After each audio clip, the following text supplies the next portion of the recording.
if we really read it with yaqeen, strong belief. Every one of us now, he knows the Fatiha, right? And we know that one of the names of the Fatiha, Ash-Shafiyah, the curer.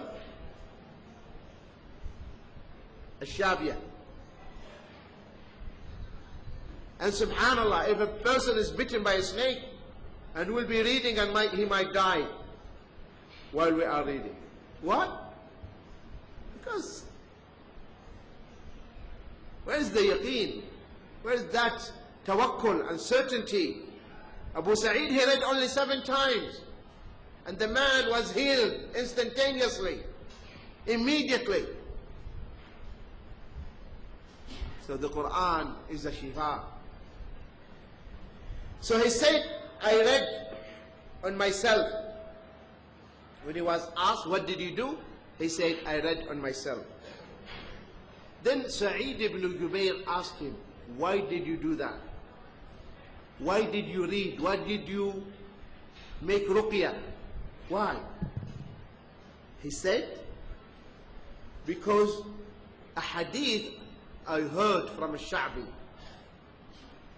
I heard something from a Sha'bi from the Prophet ﷺ when he said, لا رقية إلا من عين أو حمى. There's no ruqyah except if it is for the evil eye or poison. You are stung or bitten by a snake or a scorpion. So in that case also you read and you seek this spiritual cure. The ruqyah, you read it yourself. So he acted according to his knowledge, right? Are you following? Said he acted according to what he learned. And this is a hadith he heard from the Prophet ﷺ.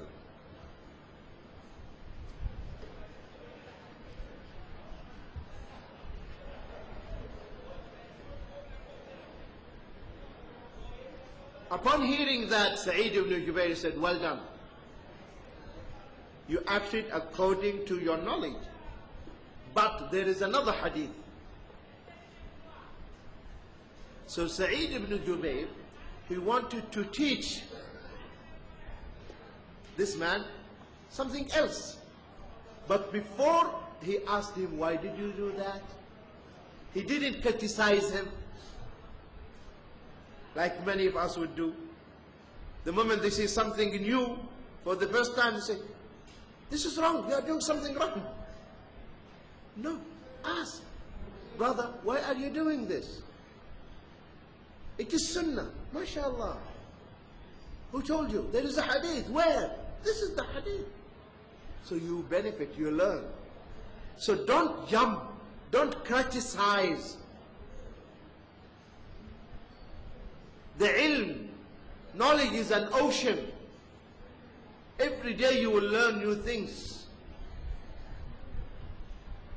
So always keep yourself ready to learn, to study, and to benefit. Don't criticize people or accuse them. First of all, ask why they are doing these things. And you'll find that they are doing it because according to them, they have some knowledge. So they are acting according to that knowledge which they had received. So if you have something additional, do as Sa'id ibn Jubayr, you say, mashallah, but also there is something else we can share together. Are you following?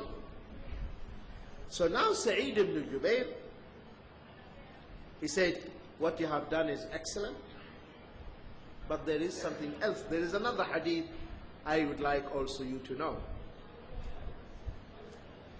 This hadith, he said that the Prophet ﷺ said that he saw the nations, all the nations and the followers of all the prophets. The Prophet ﷺ, he saw them on the night of the Ascension, the night of Mi'raj, all of them. So you see, Allah made the Prophet ﷺ to see the events that are going to happen in the future. Are you following? What is going to happen in the future, Allah brought it to him. So he saw it. That's not difficult for Allah. So he saw Musa with his followers. So he said, the Prophet ﷺ said, I saw the prophets who will come on that day. The people didn't accept them. A prophet would come with a few men with him. And the prophet would come with one man with him. And the prophet would come with two men with him. Subhanallah. Imagine a prophet comes with only one man, two men, three handful. And the prophet will come with no one. Subhanallah. No one? Yes, no one. All his people rejected him. And he will be by himself on the day of resurrection. Then I saw a great multitude of people. So great number of people. So when I say that great number of people, I thought they are my followers, my ummah. But they told me no. This is Musa alayhi salam and Banu Israel. Which means the followers of Musa alayhi salam, the believers, the Muslims at the time of Musa, there were many, mashallah. See? Those who were with Isa alayhi salam, they are Muslims. And they will go to the Jannah. Those who believe in what the message of the Torah and the message of Musa, they were Muslim. They will go to the Jannah. And there are so many, mashallah. So the Prophet ﷺ said, oh, maybe this is my ummah. But then the Prophet ﷺ saw a greater number. Because the number of the Muslims will be outnumbering, I mean the Muslims, the followers of Prophet Muhammad ﷺ. They will be outnumbering the rest. They will say, because the narration says, وَلَكِنْ أُنظُرُ إِلَى الْأُفُقِ. See, the horizon is covered by your ummah. The horizon is covered. Those are your followers. And with them, 70,000 who will enter the Jannah without being asked for reckoning, for hisab. 70,000 straightforward to the Jannah. May Allah make us among them. Ameen.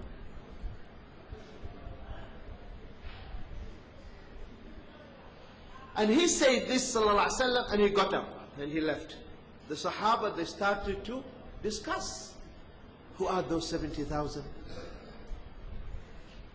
Some maybe said maybe those who are born in Islam, maybe those who never associated any partner. So they started to speculate, guessing, to guess. While they were in the discussions, the Sahaba, I want you to visualize the scene. While they were in the discussions, the Prophet came again, and he found them engaged in the discussion.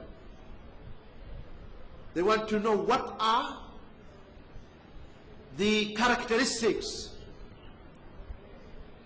what are the qualities for the 70,000.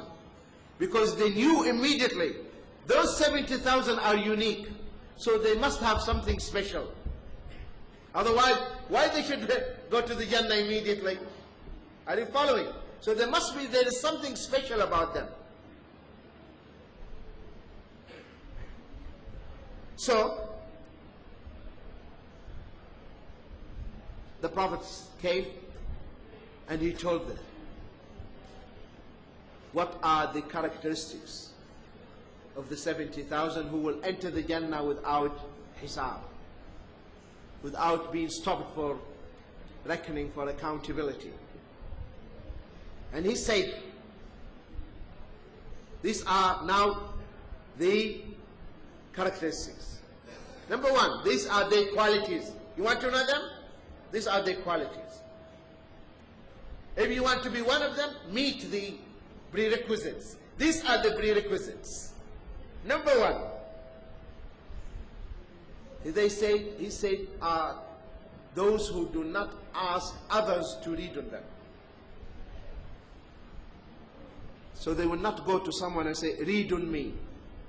I'm sick, so read Quran on me. They will not do this. They can read in themselves, but they will not ask someone to read on them. It's not haram, but if you want to be from the 70,000, you don't ask. Because your trust is in Allah. You can read it yourself. You know, Prophet Muhammad sallallahu alaihi wasallam, he taught us that if you have a place, you have pain in any part of your body, pain, you put your hand on that place and you read, أعوذ بعزة الله وقدرته من شر ما أجد وأحاذر. أعوذ بعزة الله